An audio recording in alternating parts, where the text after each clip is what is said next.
hacerlo todos ellos y a pie iban hasta la viña para poder hacer los trabajos. Los niños quedaban en la casa con alguna niñera y después cuando eran más grandes les ponían un maestro y en la casa aprendían a leer y escribir esas cosas. La abuela contaba que se había recibido la madre de ella un susto muy grande una vez porque había encontrado cuando volvió a su casa que los nenes eran grandecitos y ya estaban solos, habían prendido una hilera de fósforos y pegados con cera en la mesa de madera, pegados con cera y le habían prendido fuego. Cuando ella fue, encontró los restos y decía qué peligro que habían estado pasando y ellos, bueno, tenían que seguir trabajando. El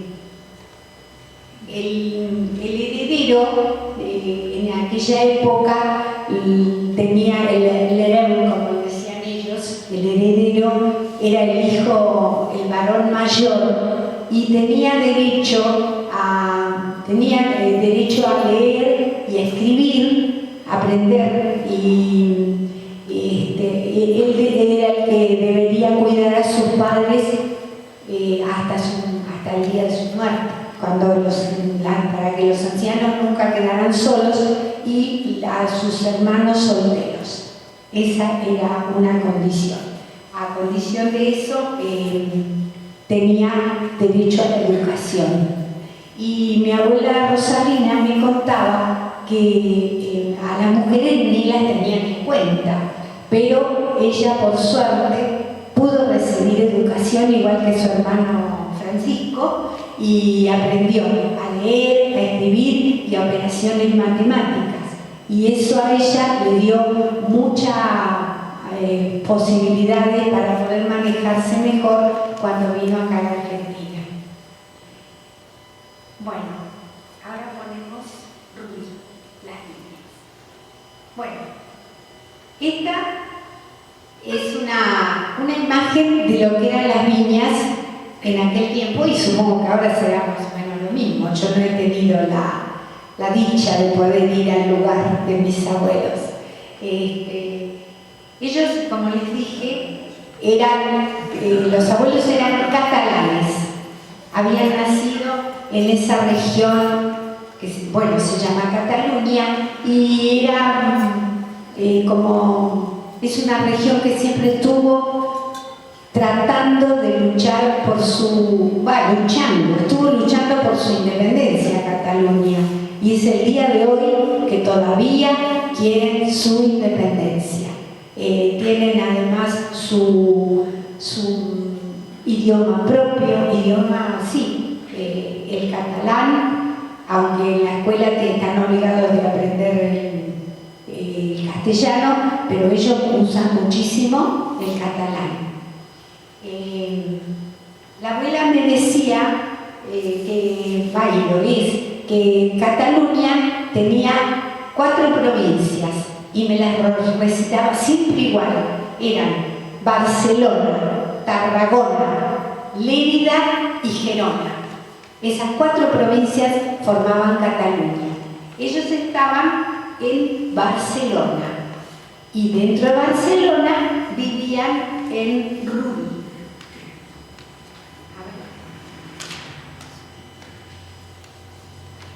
Sí, podemos poner ahora la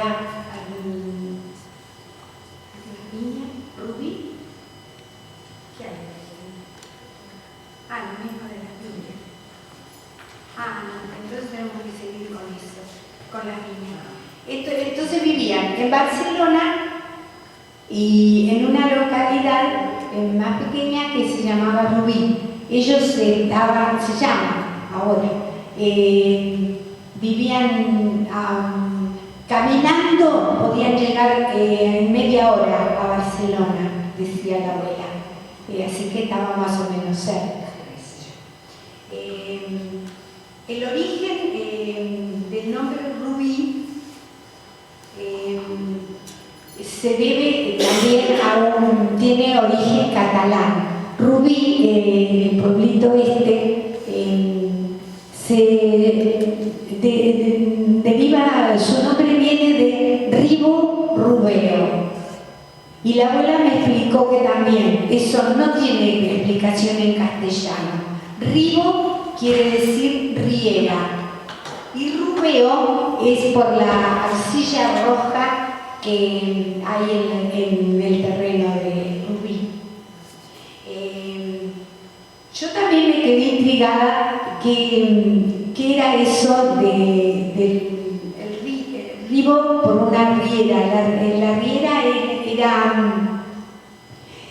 como una calle de agua que se hacía cuando el agua bajaba de la montaña y buscaba para el mar, se iba llenando, se hacía como una calle de agua que no llegaba a ser un río, por eso ellos le pusieron riera. Y a veces era intermitente, a veces se cortaba, otras veces estaba más llena de agua. Tenía sus peligros, porque cuando la riera, en época de mucha lluvia, la riera se ponía grande, con mucho caudal, y podían haber inundaciones. Por ese motivo nunca se edificaba cerca de la riera. Así que, Rubeo quería decir la arcilla roja que cubría la zona esa. Deriva del latín y la palabra, esto de la ciudad de Rubí tuvo origen romano y así figura en ánforas y en cosas que todavía se conservan y se han encontrado en aquella época. Y además la primera documentación escrita que hay de Rubí es del año 986, así que es algo muy antiguo. Esto de la riera, a ellos le daban bastante importancia, y en esa zona y en otras localidades cercanas que también tienen su riera, casi todas las localidades cerca que ahí tienen su propia riera. Es por eso que ellos le daban tanta importancia a estas corrientes de agua, y hay muchas líneas que se llamaban, por lo menos en aquel tiempo, María Riera o Riera, y también hay un apellido Riera que ha perdurado hasta ahora. Bueno, en aquella época la abuela contaba que tenían un puente colgante, y cuando había mucha corriente eso se lo llevaba el río y ellos quedaban incomunicados, no podían pasar para el otro lado.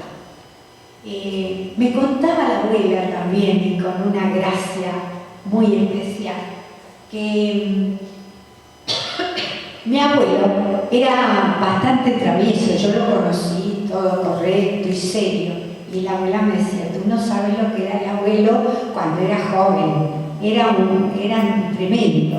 Él con su hermano y su primo, muchas veces, en vez de quedarse en la casa que venía su maestro a darles la enseñanza, preferían hacerse lo que los chicos dicen ahora, la rata, y se iba a la riera, y allá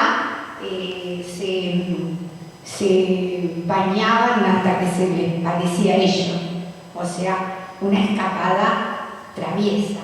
Y una vez aquella escapada terminó muy trágicamente, porque 2 de sus primos murieron ahogados. Cosas que pasan. Y después me contaba también que ellos tenían la costumbre y ellos lo contaban después en la cocina de mi abuela cuando allá en Líbano, cuando ya mis papás eran novios, tenían la costumbre, cuando volvían de esos baños en la riera, pasaban por una quinta y se robaban los duraznos, porque dice que eran los más ricos que había en la zona, una cosa de loco eran esos duraznos. Y antes que maduraran, ya se los robaban, porque si no, los niños no les iban a agarrar ellos. Hablando de detalles en la cocina de la abuela, se enteraron que los duraznos, porque la abuela le pasaba, los duraznos que la gente que nunca podía recoger los duraznos eran los de mi abuela Margarí, la de mi abuela Claverí. Así que con los años, después de tantos años allá, cuando yo ya era una nena, descubrieron que los duraznos al final habían quedado en familia. Bueno,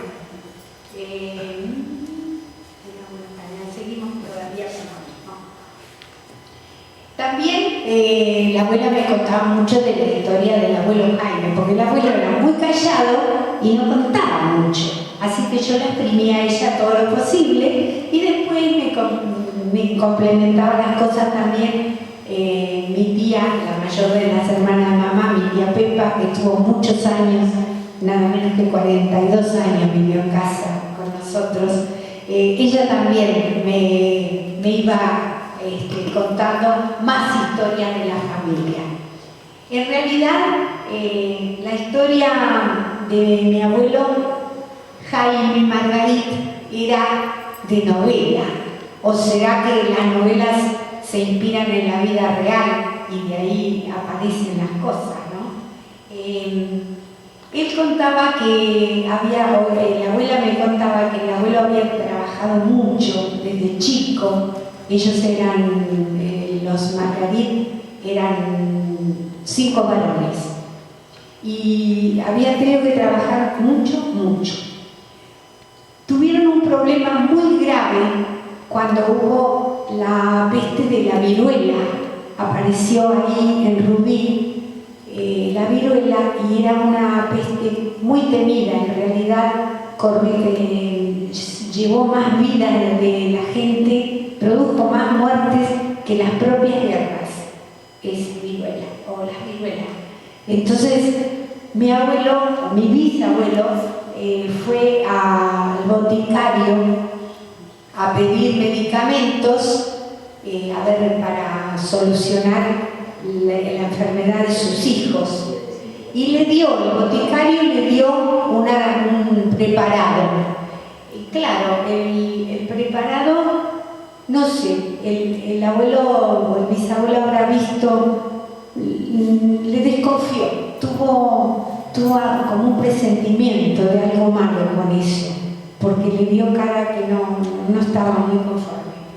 Fue a su casa y le dio la medicación para la viruela al de sus hijos que estaba más grave y al otro que estaba mejor. Esos dos nada más. Y esperó a ver qué pasaba. Al otro día, los dos que habían tomado las medicaciones murieron. O sea, les habían dado como para detener ahí la peste. Hasta esas cosas llegaban a hacerse en aquella época. Los otros 3 que quedaron con vida les dieron remedios caseros y superaron eso y no les quedó ninguna secuela. Así que esa fue una historia muy triste de ellos. Otro problema que tenían los varones era el servicio militar. Era muy difícil la vida para ellos y cuando nacían varones o tenían que ir al servicio militar obligatoriamente desde muy jóvenes a combatir las guerras que tuvieran, a defender las posesiones de los reyes o de los gente que tenía cosas importantes y tenían que ir sí o sí a la guerra. el que tenía mucha plata pagaba una cantidad importante y con eso sus hijos se salvaban. Pero mi abuelo Margarit no pudo hacer eso. Y llegó el momento que el abuelo Jaime tenía que ir al servicio militar. A él le tocó en la época que estaban guerreando para la independencia de Cuba.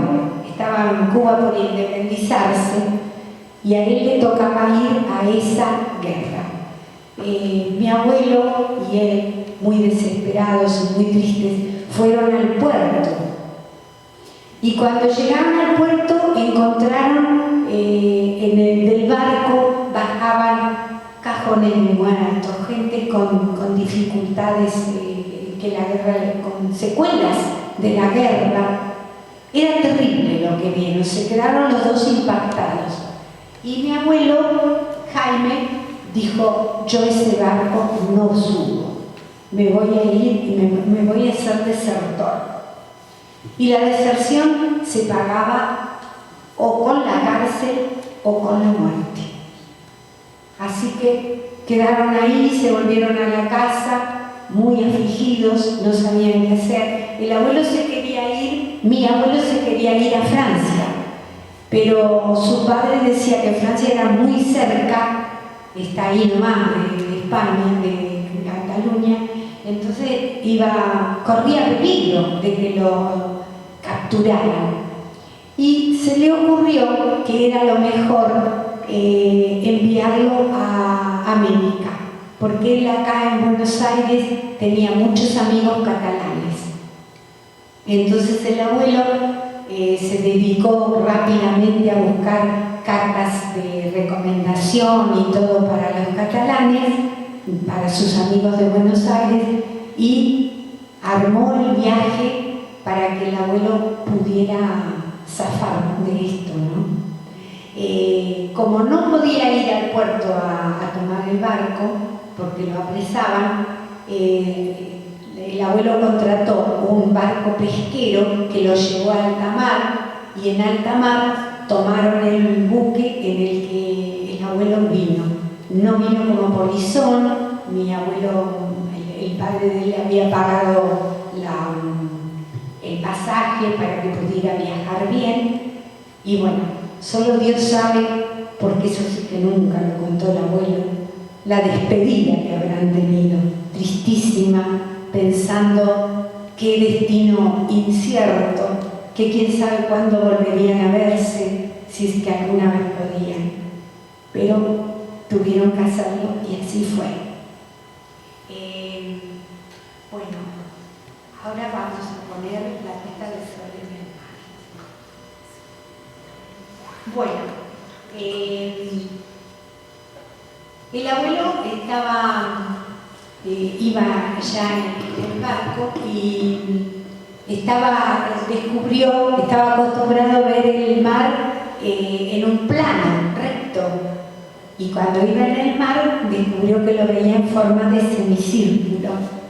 Y bueno, esas cosas le llamaron mucho la atención y le gustaban mucho las puestas de sol, porque decía que con las puestas de sol, con las nubes rojizas que bajaban y el mar y las olas, parece que ese rojizo de las luces lo pasaba a las olas cuando estaba el mar movido, y cada ola parecía que tenía una luz, una candela, decía él. Tenía miles y miles de candelas el mar, y eso era tan bonito, ese paisaje, que a él le quedó para siempre como un recuerdo, y le ayudaba a no tener tanta morriña. La morriña es esa nostalgia que los acompaña desde siempre a los que tienen que dejar a su hogar. Así que las puestas de sol lo ayudaron. También tuvo en plena... Yo los aburro con tanto traje, si no me dicen de dar unos cortes. Bueno, hubo una tempestad muy grande también mientras el abuelo iba en el barco, y el capitán les mandó que fueran todos a los camarotes y que se ataran, sí o sí, tenían todo atado. Este capitán estaba muy acostumbrado y manejó muy bien todo. Las olas, dice, que pasaban por arriba del barco, era terrible, pero a la mañana siguiente había renacido la calma y gracias a Dios no tuvieron ningún contratiempo, no hubo pérdidas a raíz de todo eso, de que los tenía tan atados y encerrados en los camarotes, no tuvieron pérdidas de vidas. Así que aquello pasó bien. Así, entre una cosa y otra, el abuelo llegó a Buenos Aires y en Buenos Aires presentó las cartas credenciales que traía y los catalanes le dieron trabajo en unas curtiembres. Trabajó en Buenos Aires 4 años en curtiembres. Y después conoció a una familia de la que se hizo amigo para toda la vida, que eran de apellido Presa, y vivían cerca de La Madrid, cerca de Suárez, por allí. Entonces lo invitaron a ir al campo a trabajar. El abuelo decidió ir para cambiar un poco. Fue con ellos y trabajó mucho tiempo repartiendo medicamentos. Así que allí conoció mucha gente que ya empezó a conocerlo y a verlo como una persona de bien, como lo que realmente siempre fue. Una particularidad que tenía el abuelo, que cuando trabajaba así en los campos, quería estar poco tiempo. Se quería ir, no quería estar demasiado. Parecía como que no quisiera encariñarse con la gente o qué sé yo. Así que trabajaba y lo primero que hacía, le gustaba mucho la quinta, plantaba árboles, hacía quintas, almácigos, de todo. Y por allí una señora le dijo: ¡ay, qué hermoso, Jaime! ¿Cómo va a haber de lindo cuando usted junte todo esto que ha plantado? ¿Cuánto que lo va a disfrutar? No, señora, yo no voy a disfrutar porque me voy a ir. El mes que viene me voy. Y así hacía, como que tenía miedo de encariñarse. Esa es la conclusión que sacamos nosotros. Bueno, siguió trabajando entonces repartiendo estos medicamentos y en una de esas se le produjo una herida en la mano, se lastimó y no podía trabajar.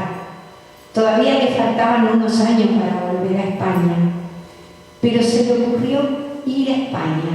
Como tenía esa herida, dijo: bueno, en vez de estar sin hacer nada, me voy. Se tomó el buque y apareció allí en España. Bueno, ahora sí, la abuela Rosalina. No, pero no tenemos nuevas fotos. En España vivía mi abuela Rosalina y ella me contaba que un domingo estaba preparándose, porque ella trabajaba en ese momento en Barcelona y vivía con su hermano, que era el heredero, y con su cuñada. Se llevaban muy bien, pero era así.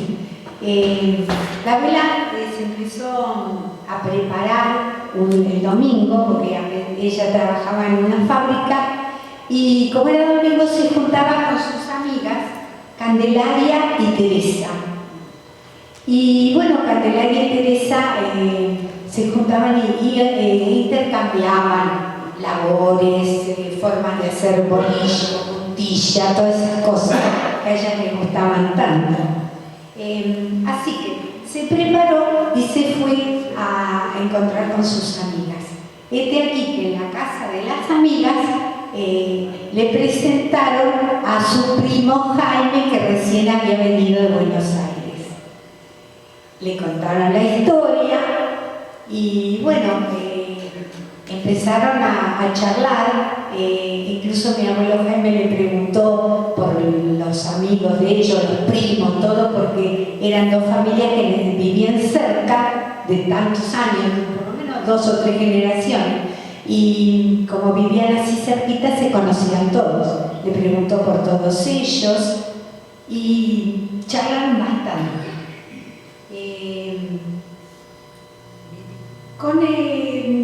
Después quedaron de acuerdo, a la abuela le impactó, ¿no?, la historia de vida difícil de mi abuelo. Y quedaron de verse nuevamente. Cuando se vieron nuevamente, salieron a pasar por la riera con todos sus amigos y sus primos y qué sé yo. Y allí el abuelo le dijo que bueno, que tenía ganas de interesarse por ella y de conocerla más. Y la abuela me decía, me cayó bien tu abuelo de entrada nomás, porque me gustaban los ojos de él, que eran medio achinaditos y con medio casi verdes, un color raro y que se iluminaban con las como chispitas doradas según cómo caía el sol. La verdad es que el abuelo me gustó de entrada. Y yo le decía, esos ojos achinaditos y con las chispitas y qué sé yo, nos heredamos después a alguno de mis tíos y a mí también me tocaron en herencia esos ojos. Ahora no tiene mucha gracia porque con los lentes y todo no se ven, pero son parte de la herencia de mi abuelo.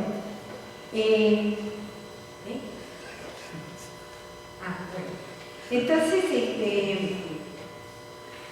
el abuelo le propuso, en ese paso a la riera le propuso matrimonio.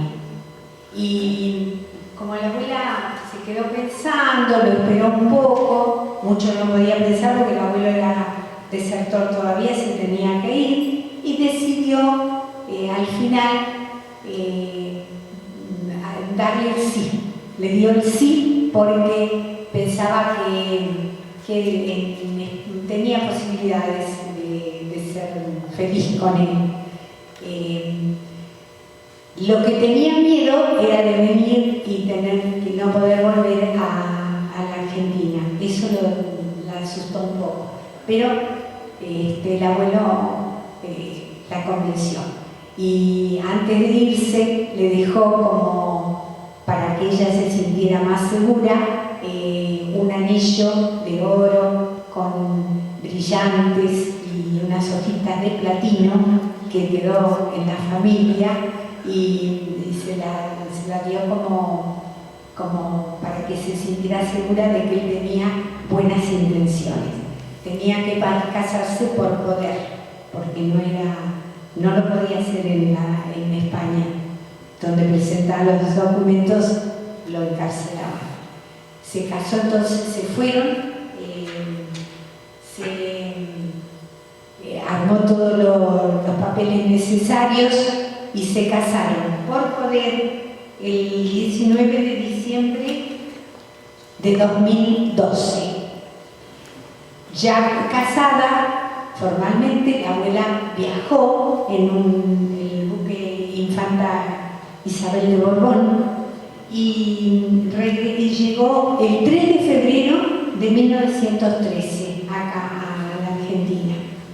Cuando llegó se encontraron con el abuelo y en un día compraron todos los muebles para la casa, toda la ropa que podían necesitar y se vinieron a la zona del campo donde estaba el abuelo, ahí cerca de Líbano. Allí cuando lo vio, dice que fue la primera vez que se le cayeron las alitas del corazón, porque lo vio vestido, no como andaba siempre, sino de bombacha, alpargata, la gorra vasca, y era una ropa que no le gustaba. Se le cayeron las alitas del corazón, decía. Y bueno,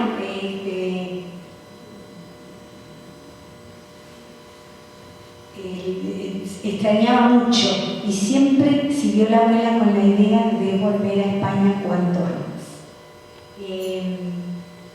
La infancia en Líbano, todavía no podemos cambiar la vida. La infancia en Líbano fue, amé